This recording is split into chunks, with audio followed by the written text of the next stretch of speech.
Ako si Johannes, ito si Kiray. Kiray. Tapos, Ito si Kiboy.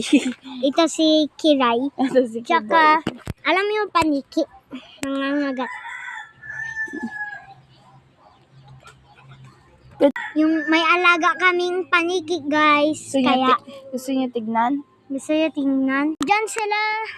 Nagliliparan sila dyan, guys, pero hindi lang kita kasi mga nandun sila sa puno na. Oo. Kasi natutulog pa sila kasi Kasi hapon pa.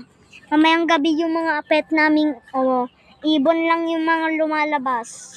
Pag ibon gabi sila natutulog. Pag ibon umaga sila nagigising. Yung paniki umaga sila natutulog. Yung mga pet naming paniki natutulog sila ng gabi pero yung paniki namin na alaga natutulog sila ng umaga. Yung paggising nila gabi. Kaya baliktad kasi sila.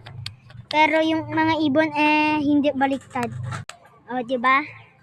Na kwento ko din. Gusto niyo guys, bigyan namin kayo pag madami na sila.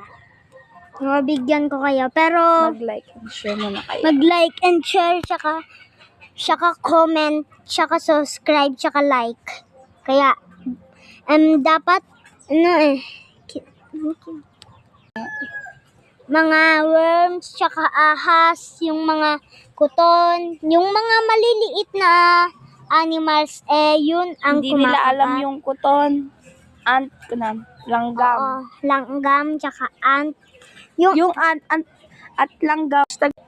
And lahat ng mga maliliit na animals, kinakain ng mga paniki. Insect.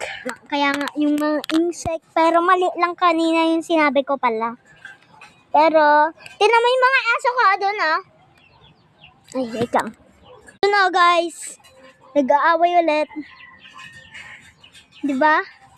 Gutom na sila, pero mamaya, lalagyan ko ng tubig yung pinggan nila.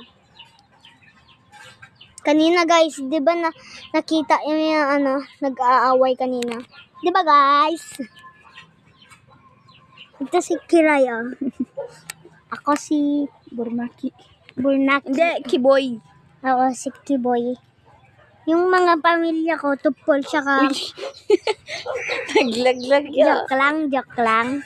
Pero yung mga aso ko...